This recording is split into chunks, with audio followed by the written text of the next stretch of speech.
Welcome to Plus One Forward, the podcast powered by the Apocalypse, where we talk about tabletop role-playing games using or inspired by the Apocalypse engine. I'm your MC, Rich, and I'm joined by my guest today, Sam Sorensen. Hey, Sam, welcome to the show. Hi, Rich. Thanks for having me. I'm excited to have you on. So, let's kick it off with our normal question. How long have you been playing Powered by the Apocalypse games, and what was your gateway? So I've been playing Apocalypse World games for 2.5 years now. Maybe a little bit more. And I guess my gateway was Dogs in the Vineyard, if that counts. Wow. Okay. Apocalypse World was the first one I properly played, and I came to that because I was playing Dogs, and then I was like, oh, Vincent Baker, I like this game. And so I looked him up, and I was finding other games. So before I ever played Apocalypse World, I played Dogs, I played Poisoned, I attempted to play Kill Puppies for Satan, but then eventually I found Apocalypse World, and it was like, oh, look, it's a whole ass game, and then it grew, and then I stumbled into actual, the Powered by the Apocalypse scene, and from there my love has only grown for the system. Nice. I gotta ask, did you ever try In a Wicked Age? I read through it. I have not actually tried playing it, though. That's a head trip. Yeah. That's cool. Those are some real good games. I'm glad that Vincent's works brought you in. That's awesome. Yeah. Cool. Let's jump on over here and read a sitch. Sure. Read a sitch.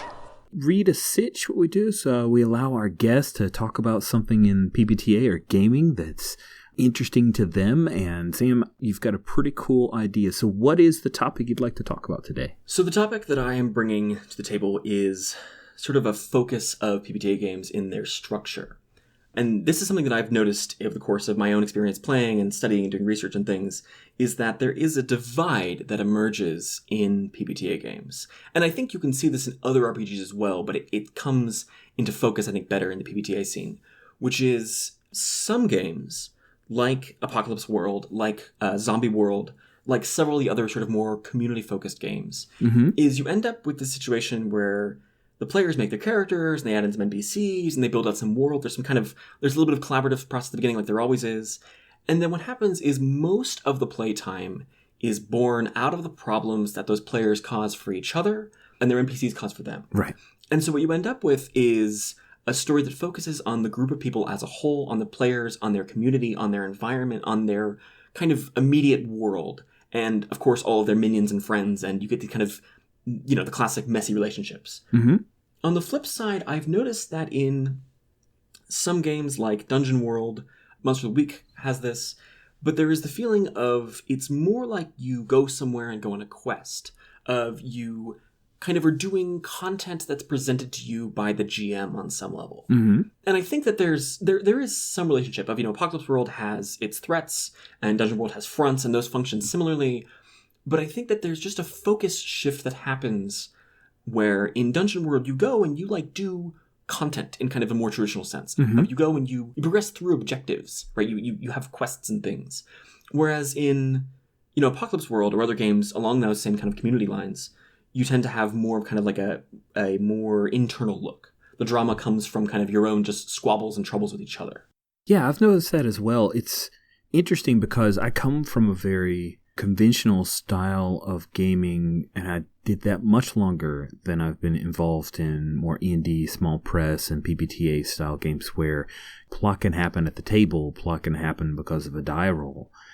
And I find sometimes that like a Dungeon World, Monster of the Week, you can actually go out and find a module. Right. You can cobble together something from something you already have, and you have that at hand, and it's a more conventional style of gaming, but it's also easier to prep if you've got that free time before you go in. For sure. And I think it's interesting that, we've seen that drift towards kind of the more traditional model, the more kind of trad style of, you have an adventure.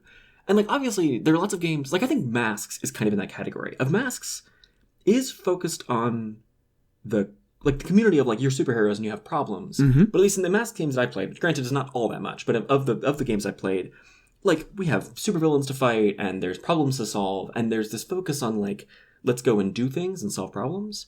Whereas playing something like Cartel is just about, an FBI agent might show up, but really Cartel is about you and the players getting into your own trouble in Durango, right? It's more localized. Yeah, even more than that with Cartel, you've got a lot of session kicker moves that kind of defy planning a whole lot ahead as a GM. And I mean, like, you don't have to plan Dungeon World. You don't have to plan Monsters of the Week in the strict sense. If you still have your fronts and stuff. No, you're right. But I think there's a focus there of, do we create our own problems or do we solve the problems that are presented to us? Mm-hmm.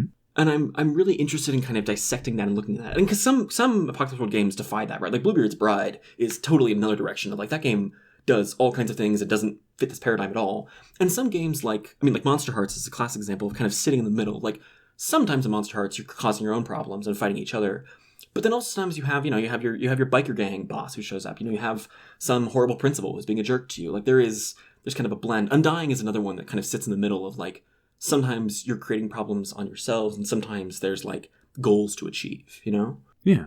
What I find interesting is that if you've got a game where everybody creates it in themselves, that game's almost a monolith in a way. Like, when you run this game, you're running this game, and there you can maybe come up with prep as you're developing clocks and fronts, and the game will teach you how to do it, but it's hard to pull from outside of that unless you're using different media like television show, movies, books, that kind of stuff. But there's no easy prep for you. You've really just got to stay in tune with how the game goes from session to session to be ready for what's coming next. And it's a new development for the scene, I think. Like, RPGs, I mean, I guess it's almost like improv, right, in terms of theater, but it's sort of a new space of the kind of, it's not even necessarily collaborative, because, like, Undying, you're killing each other, right? Like, it's very PvP focused. Right. It's not collaborative in that sense, but it's more of, introverted is the wrong word, but it's inner gazing, right? It's sort of navel gazing on some level. Like, the content you do is created by your own selves. Yeah, it's a little story now. Yeah. The story happens at the table. It happens because the dice is driven by the decisions within moves. Right. And it's hard to replicate. It's not like you can say, oh, well, I've got this module. I can run it a con anytime I want. Right. If it's Apocalypse World, what playbooks are chosen changes things. What, if you don't have a chopper, then do you need vehicles? Can it be a very stationary place? Right. Can it be a space station? Right. Heck. Yeah. And I think it's interesting that one of the things that really struck me when I was reading the original Apocalypse World of, like, there's no attempt at, like, parity between the playbooks of, like, the gunlugger gets a gun and the driver gets a car, but a hardholder gets a whole, right, they get a whole ass town, right? They're like, they have everything. They have 7 vehicles, right? Like, there's no attempt at saying, like, there's equality between these. Like, it's clear that playing different playbooks makes a very different game, and thus the limits of what you can do in a game of Apocalypse World tend to vary so much. Whereas in Dungeon World, like, Dungeon World, you get a gang, you get a dog, right? You get some things, but, like, there's an expectation, I think, sort of from the traditional view, like in Dungeons & Dragons, of, like, in Dungeon World or in Masks, there's an expectation on some level that all of you function at least somewhat similarly. You play the game at least on somewhat of a same level. Whereas in Apocalypse World, like, yes, the gunlugger and the hardholder will meet, but they're playing very different games. Yeah, that's interesting. Like, Masks, if you look at those playbooks, they all have almost like a little story arc. They all have their own little economies going on. Right. But you're right. There's still a feeling of parity. Yeah. Just like you would see in a comic book. Like, okay, Squirrel Girl's on this team. Yeah. Fine. That's a thing. And if you look, like, they're hitting the same basic moves. Right. But then Dungeon World is sort of in the same boat of, like, Dungeon World, wizards have spells and paladins have oaths, but it's true. There's the same elements of, you're all kind of part of the same team, you're all playing the same quest, you're all having, the game functions in kind of the same way for all of you. Whereas if you've got a Hocus and Apocalypse World, like, they have stats and moves that nobody else has, right? They've got Fortune, which is this stat that no one else has. And so it means that, and there's just elements of play that will emerge, especially with the extended playbooks. Like, if you're playing a news or a show, you have mechanics that nobody else has. Oh, yeah. It's a completely different story that's going to happen. And it's interesting that, like, Apocalypse World can handle that, and it makes me, I'm very curious how that hasn't seemed to emerge in other PBTA games as much. Cartel is kind of an exception, because Cartel, you do have, like, your own independent stats of your, if you're playing the Narco, you have your own kind of, like, base, whereas if you're playing a Polizeta, you have your own other things to track. And those interact with each other in the same way that I think that, like, a Hardholder and a Gunlugger do. But it makes me curious to see, or I guess more just wonder, like, what happened to those elements. I feel like I haven't seen them in the same way that I would expect to, moving from Apocalypse World out. So you're saying that in more recent games, you're seeing more and more parity. Yeah, I mean, rather granted, than Rust Hulks is far on the parody side of like, yes, there's a captain and yes, you have a ship, but characters behave quite similarly, and so it's not a bad thing, or at least if it is, I'm equally to blame. But I think that it's a space that has yet to be explored mechanically and sort of narratively as well. Yeah, I agree with you. I'm wondering why that development changed. And you would think that by going towards parity, you would see more third-party products, I guess. Like Dungeon World has... Yeah, it's got modules. It's had modules, it's had setting books, and that's just not something you see in most PBTA things. Right. I've seen a bit in Masks. Like there was a Zine Quest last year where they did some stuff, and I've seen some alternate playbooks in Monster Hearts, but that's about it. Yeah. That's interesting. I think part of it is that having more of a structure, like for Dungeon World, it's easy to write a new Dungeon World playbook, relatively speaking, because, you know, you have a bunch of other ones to reference and they all behave somewhat similarly. Mm-hmm. Whereas writing a new Apocalypse World playbook, like that could go anywhere. If you read any of the weird fringe stuff that Vincent Baker put out, like there's one of them where you play as like multiple characters. There's one of them where you're like a space marine. Like it kind of goes all over the place. Yeah. And so I think, you know, Dungeon World is nice because there's modules, because there's third-party content.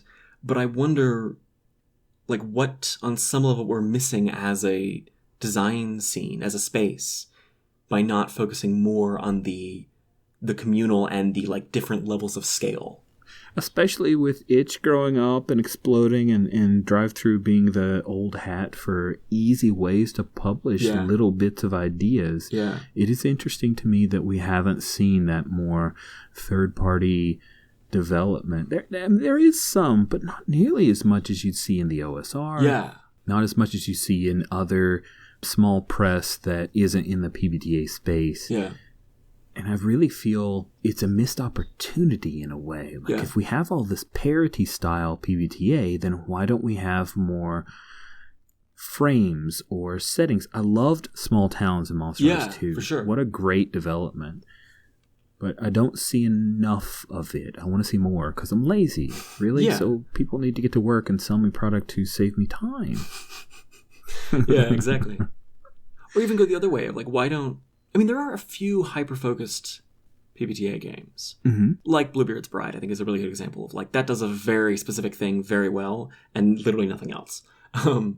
But I am curious to see like where else we could go in that space, right? Of like, if you make a very specific game or make a very off-the-wall game that is not compatible with other ones, I think it also could be quite interesting. I think both extremes could be cool. Yeah. Well, folks, I know that there's a wide array of experiences from listeners, and I definitely don't know as much about Itch as a lot of people I interact with. So if you're hearing what Sam and I are chatting about, and you're like, oh, you're missing the boat. It's here. Come look here. Let me know in the comments or hit Sam up on Twitter. Yeah, for sure. Come yell at me. Exactly. Because we'd love to hear about that. It's a really cool thing, Sam, to chat about. Yeah. Appreciate it. Glad to talk about it. Open your brain. So, Sam, you've got this game here called Rust Hulks. I'm very interested in that. I like the Hulk. I like the Green Hulk, the Red Hulk, the Gray Hulk back in the day. So, Rust Hulks, does it have something to do with Planet Hulk? I'm a little confused. So, Rust Hulks is named Rust Hulks because it refers to the hulk of a ship, specifically a spaceship, of a destroyed, hollowed out piece of trash now floating through the sea, or in our case, space. And so Rust Hulks is my game. Mm-hmm. That feels weird to say out loud. It's my game. It is the game cool. that I wrote and designed, where you play as space truckers in a big rusty spaceship that is constantly falling apart, and basically everything is on the verge of collapse all the time. And it's really about just holding together, trying to get through one more job, trying to make enough credits to stay afloat. That is delicious. That has some early Star Wars kind of feel. Everything's grimy, got some wear and tear on it. That's nice. That's nice. So it vibes sort of along the lines of early Star Wars or bits and pieces of Firefly, or even really kind of like the first third of Alien. Like Alien eventually has an alien and there's monsters and there's gunfights and stuff, but like the early parts where they're just like regular space truckers and they've got the big panel of buttons and one of them is for coffee, and like, they're sitting around whining about how they don't get paid enough. Like that's what Rust Hulks is about, of like this feeling of like we're just getting shafted by the man constantly alone in space. Nice. Yeah, there was a Space Trucker episode in The Expanse, like just a sliver of it that I quite liked. Yeah. And there was a whole episode of a Space Trucker and Cowboy Bebop. Those are all my touchstones. Sorry. Right. No, you're good. Yeah, those are definitely inspirations as well. Nice. I'm less familiar with The Expanse. I haven't watched enough of it. Sorry. It's okay. Yeah, it's definitely vestigial inspiration. So, Rust Hulks, what are the mechanics in this game that might be different from somebody who came in from, say, Apocalypse World? So the basic moves will be familiar. You've got your talky ones, you've got your fighty ones, you've got your, like, zip around really fast or do things. The main differences are that because the scope of Rust Hulks is significantly narrower, of an Apocalypse World, and a lot of PBTA games I found, you can do quite a lot of things. Like if you're playing Urban Shadows, you can have a lot of different games of Urban Shadows that are quite different from each other. And Rust Hulks is more narrow, it's more focused. And so what it means that of the core moves, they can be a little more granular. So there's one move for like long-term slow repairs of like, we need to like fix our engine and it's going to take us a week. But then there's another move for like, I need to patch this gun I'm shooting in the next second and a half. And so you get some more kind of like moment by moment modularity. You get a little bit more granularity. You get a little more precision in the base moves and how they apply. Okay. Beyond the basic moves, obviously you have a spaceship, and that's like a core focus of you have this shared ship sheet, and you draw your ship together, and then you have a bunch of extra moves and stuff depending on what room you're in. That has kind of just a different focus in general of its. I guess the closest point of comparison might be like a crew sheet in Blades. Of it's this kind of shared collective entity of this thing that you all have to manage and all are invested in, even if it's not always clear who's working in the interest of it and who's not. And then beyond that, the relationships vary some. Oh, okay. How's that? Rather than have just a single stat like Hex, the relationships are actually tracked on two axes. So one of them is your what's called heat, and that's like the intensity of your relationship. So if you have 0 heat, as low as it can go, that means like it's indifferent, it's casual, it's whatever. You know, you pass each other in the hallways sometimes. If you're at +3 heat, the highest it can go, that means you're like deep lovers or your best friends or your family. But it also might mean that you're hated rivals or your enemies or your spurned lovers, right? And so you have this heat stat, and that moves on its own axis depending on different moves that trigger it. And then you also have what are called chains. And chains slacken and they tighten. And so a slack chain, where you have a lot of room for each other, is a positive relationship. That's when, if you have +3 heat, you're best friends. Or if you're +1, it means like, hey, you're buddies, you share a drink sometimes. You know, you have a flask of grog while you're sailing through Jupiter. And the tight chain is one that is a bad relationship. That's your spurned lovers, that's your hated rivals, that's someone that just pisses you off and you can't deal with them. And so because these move independently from each other, it means that you're much more likely to go from deep, profound lovers to spurned lovers, rather than the thing that you get sometimes, like, I always notice this in, like, Fallout games on PC. Even with Hex, like, Hex has to go from +3 to 0 to -3, whereas in this, you can go from a positive relationship to a negative relationship and still maintain the intensity. So you don't go lovers, nothing, hated rivals. You jump from one extreme to the other based on your heat. Oh, that's wild. I like that. Like, mechanically, it plays almost like a gambling mechanic of, like, if we can keep our heat high, and if we can keep our chain slack, then it's perfect. Then we get huge bonuses, we can help each other, and it's great. But it means that if that chain starts to tighten, we're at huge risk all of a sudden. Whereas other players are like, I don't want any relationships, I don't want to tie to anybody, +0, +1s across the board. I just want to be all my own and don't want to get invested in anybody. Now, are there moves that will tighten or slacken the chain? Yes, it's more often a consequence of it's like, if you get a 7 to 9, a very common 7 to 9 result is, you can do this, but you got to tighten your chain. Or it's something along the lines of like, if you threaten someone and you mess it up, then your chain starts to tighten. If you try to fast talk someone and you mess it up, your chain starts to tighten. There's all kinds of things that will trigger it, usually incrementally, if there's a few different stages it can go through. So it ends up as kind of like a constant, like, oh god, I have to watch my relationships and make sure that, like, I can keep these up, I don't go too bad too quickly. Question, so if I'm emceeing or GMing this game, I've got a potential move of tightening a chain between two PCs, is that right? So it's almost never, like in you know, with harm you just say, like, you take harm, you get shot by a shotgun, right? Or like other narrative consequences. Chains are almost always either the result of a move that a player made and they said, like, I'm going to gamble on this move and try to do something cool, and then I messed it up so I lose heat, or I tighten my chain. Or it's like from a list of consequences they can choose. Of like, either your prized wrench that you use to fix the engine breaks, or you get into a scrimming match and your chain starts to tighten. So players are almost always the ones choosing to make their relationships worse, but at the consequence of helping other things. Does that make sense? It does, and I'm really happy to hear that. I was worried about.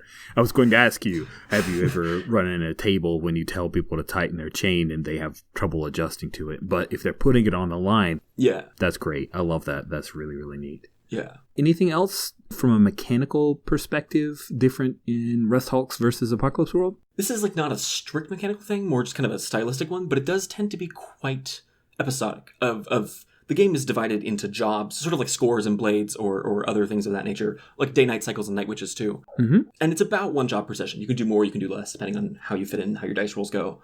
But it means that like you tend to be like, okay, from this job and thus this session, we're going to fly from Mars all the way out to Saturn. And then next job, we're doing Saturn to Pluto, and then we're doing Pluto all the way back to Venus over the course of 3 sessions.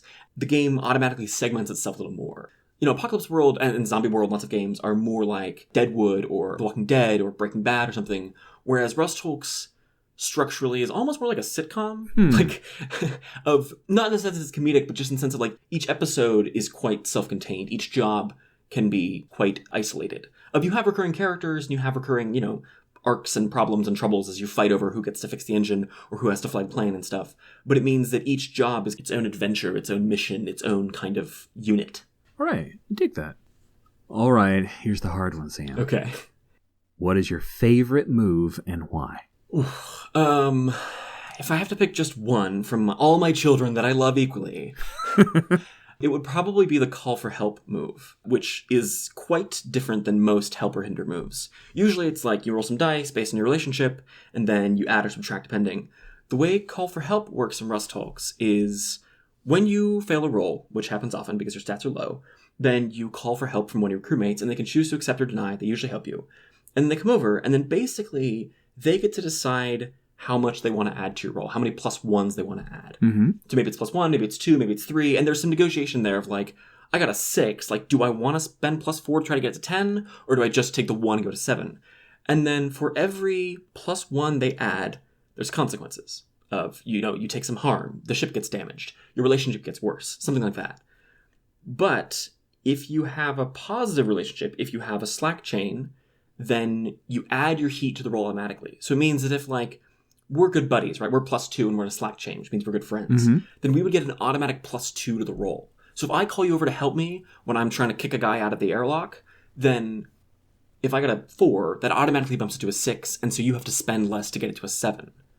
Okay. But if we have a bad relationship, then our heat is subtracted. Ouch. So it means that if we're Kaylee and Jane, right, from Firefly, and we just hate each other, then if I need to call you over to help me, which I'm only going to do if it's a dire situation, that means that there's even more negatives, and thus you need to take even more consequences to add to it. And then the one other twist on it is that if we have a slack chain, then the helper takes the consequences. So if you come over to help me and we're good buddies, then you're willing to take it, presumably. Mm-hmm. That means that, you know, your shotgun breaks, you're the one who gets hit with a blast of steam in your face, you're the one who gets caught in an errant bit of flak. But if we have a bad relationship, then it's me who takes the consequences. And so, like, I only am going to call you for help if I really, really need it right this second. And because you decide how many ticks you add, if you just want to, like, get a 10 plus on a not very important roll and just shaft me in the process, you totally can do it. Wow. That is amazing. So it's a complicated move, right? There's lots of, like, moving pieces to it, but it means that when it works, you get these situations where players stare at their sheet and stare at their friends and go, oh god, I don't know which of these bad options I want. And so the dice hit the table before call for help, right? So Right. you know how much Yes, is out there. exactly. Okay. Of course, within the scene, you can only fictionally get help from people that it From would make somebody sense. who is nearby, right? Yeah. So if you're down alone, you know, trying to fix the shuttle and everybody's upstairs fighting pirates, you're probably hosed. That is pretty exciting. I got to tell you, Sam, got me hyped for some Rust Hulks here. Why don't we, you want to run a little bit of it for me? Give me a Sure, demo? yeah, of course. All right, let's jump on over here and I'll act under fire. It is time to act under fire. You are Captain +1, right? Mm-hmm. Yeah, and that's actually not even that unusual a name for Rust Hulks. And I think for this, normally you'd have several crewmates as players. I think here you will have a couple of NPC crewmates. Let's say you have an engineer, a greaser named, we'll say Tonkers. Like that name, Tonkers? I like it. He's kind of a greasy guy. He's got slick back hair, big overalls, kind of a shabby chap. And then you've got another one with you who I think is probably like a tech, sort of like the person, in Star Trek when they say like, Captain, there's someone coming, and then Sulu sits there and clacks on the keyboard a whole bunch of times. Mm-hmm. That's what the tech does. Okay. So you've got kind of a weedy, nerdy type with you, and I think her name is Whitecoat is her name, because she wears white coat, or she used to. Now it's probably stained to gross colors from space junk, but at one point, Whitecoat had a white coat. There you go. So you're Captain +1, and then you have your loyal, maybe loyal, maybe trusty crewmates, Tonkers and Whitecoat. And I think you've taken a basic freight job. You're hauling cargo from Saturn to Mars, something in sealed containers that your client did not explain very much to you. Mm-hmm. So we'll see. Does that all sound good? Sounds good. Now, I'm noticing the setting of Rust Hulks is all within our solar system, right? Yes. That's part of the kind of like lo-fi, like it's a little janky, right? Of like, you're not exploring Andromeda, right? You are here, and it's like, oh God, now we got to fly to Mars again. I hate Mars, right? Dust gets everywhere. It's kind of a closer to home feeling. I like it. This freight job sounds fantastic. I'm very excited to have it. I'm sure everything will work out splendidly. Yeah, of course. It always goes well in this game. Why would it go badly? So I think the first one is, as you're leaving Saturn from Mars, the first move you're going to make is called flying a span, which a span is just the distance in between two planets, because we don't care about scientific realism here. And so all the distances are about the same if it takes about a week to fly from planet to planet. Okay. So you've got a couple of spans worth of fuel and supplies. Do you want to burn none of that and just run on like Twinkies and fumes? Do you want to burn one of that to get +1 on the roll? Or do you want to burn both of yours to get +2? But then getting from Jupiter to Mars is going to be a trick. Burn one now with the expectation I'll burn one on the next leg. Great. So make your roll. Make your move. I just roll boxcars. I'm sorry. No worries. Okay. So that's a 13. So that means that if you look at the fly a span move, you get to choose one of several good options. If this span's going to go well, what kind of niceties do you want to find? Or maybe your relationships just get better. I think I'm going to go with you come across a station. That sounds fascinating. Yeah, so as you're flying, it's been a couple days in, you've been eating your rust-sealed containered Slim Jims and your Cheetos, your space Cheetos, and otherwise just generally trying to avoid gunking up the ship too much. When you can see coming into view is a station.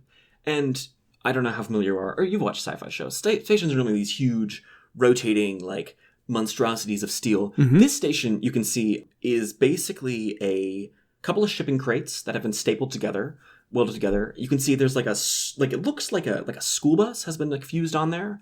And then you can see there's about half of an asteroid that they've hollowed out and attached to the side. And there's a blinking neon sign outside that says gas, fuel, drugs.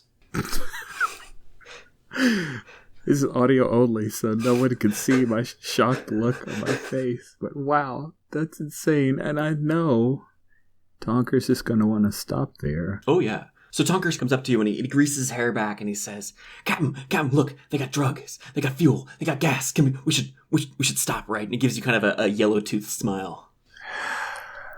Glance over at Whitecoat. She just kind of runs her hand through her hair and sort of gives you I don't know, look. It's a short stop, Tonkers. We are... Of course, yeah, short stop. Okay, all right.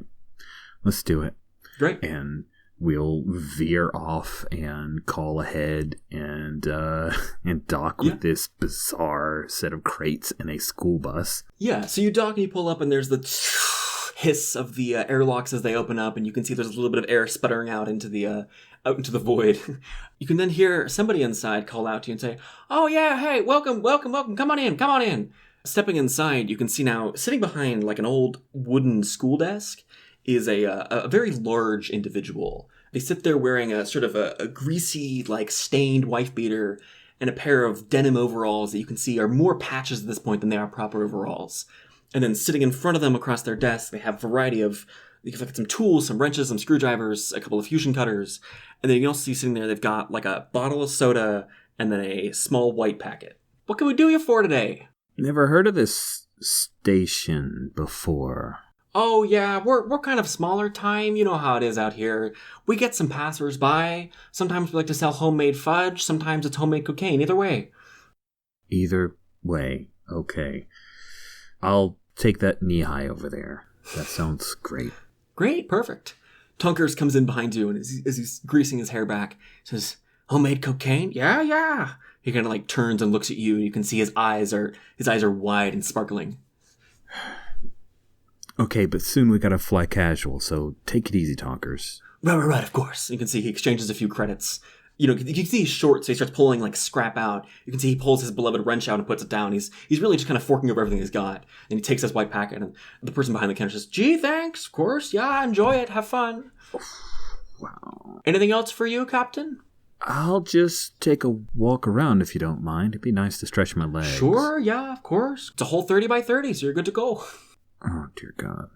So as you kind of take a few steps in, you can see there's like kitsch around. There's some of those like weird, small, like porcelain models, many of which are cracked and broken. There's rolls of duct tape stacked up. You can see there's a couple of like lithium batteries and packs that are set up. There's old gasoline jerry cans scattered around. There's lots of like old ratty throw pillows that have been like put in corners and things, battered up against the rusty kind of corrugated iron walls. It's really just a scene of like it's a kitschy road stop built out of an asteroid and some shipping crates. I admire their ingenuity. I will head over to the duct tape. You can never have too much of that. Check and make sure it's still got good stick to it. And if so, I'll hand over some scrap or trade to grab that. So you fork over a few pieces of scrap and they hand you some duct tape in exchange. Sounds duct good. tape will be helpful later. Glance over at White Coat. I think I've seen all of this place I wanna. She kind of looks at you. Yeah, Captain, I agree entirely. I would like to get out of here sooner rather than later. You can see as she kind of takes a step back as like a bit of rust comes down from the ceiling and lands on her. Again, not white coat, but it's further deepening the off-coloredness of her coat. Oh, bummer. Okay, I'm gonna head back. I'm gonna give Tonkers a half hour before I try to raise him on the comm. Okay, yeah. So he disappears down to the engine room. Are you taking off? I imagine. Yeah, I think we've done. So as you pull away from the helm, half hour passes more or less peacefully. You know, there's the rattling and humming of the engine as always.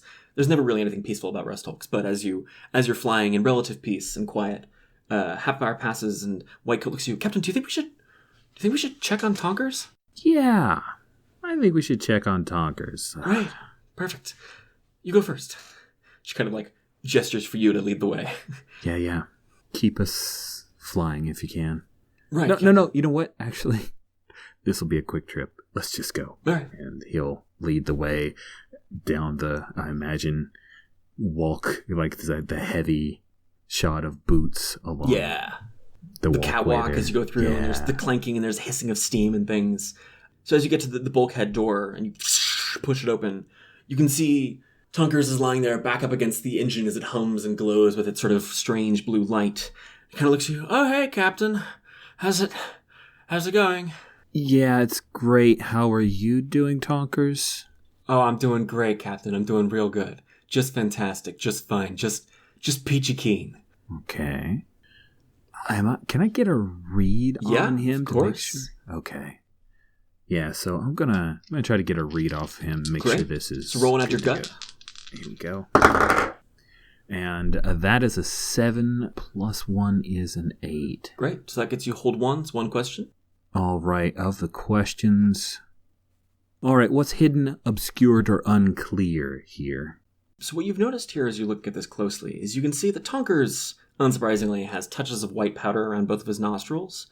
But then you can also see there's some white powder leading up the side of the engine, and then there's a little bit leads over to the gas cap for the engine, which is currently unscrewed and lying somewhere else. You feel like he might have poured some of his cocaine in the engine? Tonkers, did you pour some of this in there? Well, yeah, you gotta share it with her, or she'll be mean to you. I gotta take it, she's gotta take it. Do you want some, Captain? He pulls out the packet. You can see it's running down his White fingers. Coat, what will that do to our fuel? White Coat kind of looks back and forth. I mean, I'm not entirely sure. Tonkers is the greaser. Let me run some tests. And she quickly just like runs off down to the systems room. Where's the gas cap, you idiot? Oh, it's and he kind of like putters around for a second. Yeah, here it is. And he pulls it out again. Look, here it is. It's fine. Really. It's gonna be good. It's gonna be fine. Everything's gonna be well. Gonna replace the gas cap. Okay. No more sharing. Okay.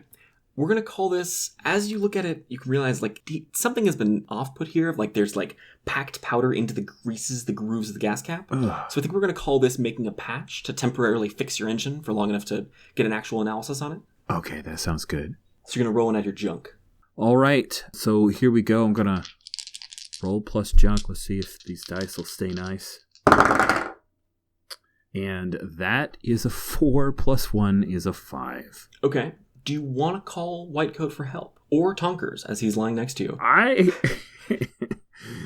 You broke this. You better help me fix it, Tonkers. Right, Captain. He kind of sits up. So I would imagine at this point, would you say that you have a taut chain, kind of like a middling relationship? Or is this a full-on choking chain of a bad relationship with Tonkers? I think it was tight because I let him go to this crap-ass space station in hopes of making things better. So that means that he gets to decide how much he's going to help you. So he kind of weighs you up and down, Captain. Normally this would be another player, but because now it's just me. Mm-hmm. So really, Rich, it's how much I like you right now. That's what we're judging. So he will give you... you got a 6, you said? 5? I got a 5. 5. So great. He'll give you 2 ticks on it. You're relatively low heat, so that's 1, and then he'll add 1 more, which means he suffers 1 consequence. I think what we're going to do here is we're going to tighten the chain all the way. Okay. So it was at taut, and now it's choking. As he's grumbling, you can see he pulls out a scraper, and he starts scraping away at the grooves in the crease, and he starts screwing the gas can on, and he's just grumbling the whole time. So right now, we have a move called the choke. Okay. Because your chain has just moved all the way to choking, this is sort of a moment where your temper might get the better of you. So I think you're probably at +1 heat of kind of a casual relationship with Tonkers. Yeah, I like that. He's new. Maybe we have only been working together for a month or so. So if you look at the choke on the next page on peripheral moves, you roll and you add your heat. And on this move, you want a low result because heat adds. And so you want to get as low as you can to keep your cool, keep your temper. Okay, but I'm having to roll +1. That's interesting. Right. All right, here we go. I rolled an 8 + 1 is a 9. Great. So that says right now you've got your temper under control. But the next moment you have free time, the next moment you have an opportunity to go and snap, you do. Okay. So, as you finally finish screwing the gas cap on, Whitecoat comes back down. She says, Captain, I think if it's just ordinary cocaine, it's not cut with anything, then the engine honestly should be fine. It runs on a mixture of protein powders and ordinary gasoline made from decomposed animals. So really, cocaine, which is just coca leaves blended up and processed, it should be fine, Captain. Okay, Whitecoat. Good. Thanks for running the numbers. Let's leave Tonkers back in here. I've got to get out of here. Let's get up to the cockpit. Right, of course. She turns and she follows you back out of the engine room. Okay. You fly away. I'm sure by the time you land at Jupiter, you'll have strong words to have with Tonkers. But for now, your engine holds. It'll break down surely soon enough, given that you did pour cocaine in it and then only screwed the gas cap on, didn't purify it properly. But that'll be trouble for another time. But otherwise, that was a very small taste of the grime and the jank of Rust Hulks. Wow, Sam, that was a really fun, quick little demo. Thank you so much for running me through Rust Hulks. Yeah, of course. Thanks for playing. So, Sam, where's the best place for people to pick up Rust Hulks? I know it was a Kickstarter that's already completed. Where can people find it? So it was on Kickstarter, and now it is on DriveThru RPG. So if you go on DriveThru and you look up Rust Hulks, you can get print-on-demand copies, you can get PDFs. I'll have the PDFs on itch soon, so keep an eye on my Twitter, but for now it's on DriveThru. Okay, great. And we'll link your Twitter on the show notes. Fantastic. As well as the DriveThru link. Excellent. Yeah. Awesome, and thanks for coming on, Sam. Yeah, thanks for having me. +1 Forward is a production of the Gauntlet community, Richard Rogers and Rach Shelkey. You can find us at gauntlet-rpg.com or follow us on Twitter at +1FWD.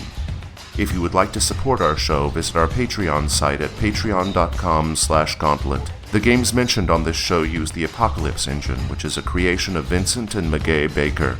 The music for +1 Forward is from the Savage Aural Hotbed CD Gomi Daiko. The songs used are Gomi Daiko, Metal Version, and Drowning Attitude. You can find more amazing tunes by Savage Aural Hotbed on their website, www.savageauralhotbed.com.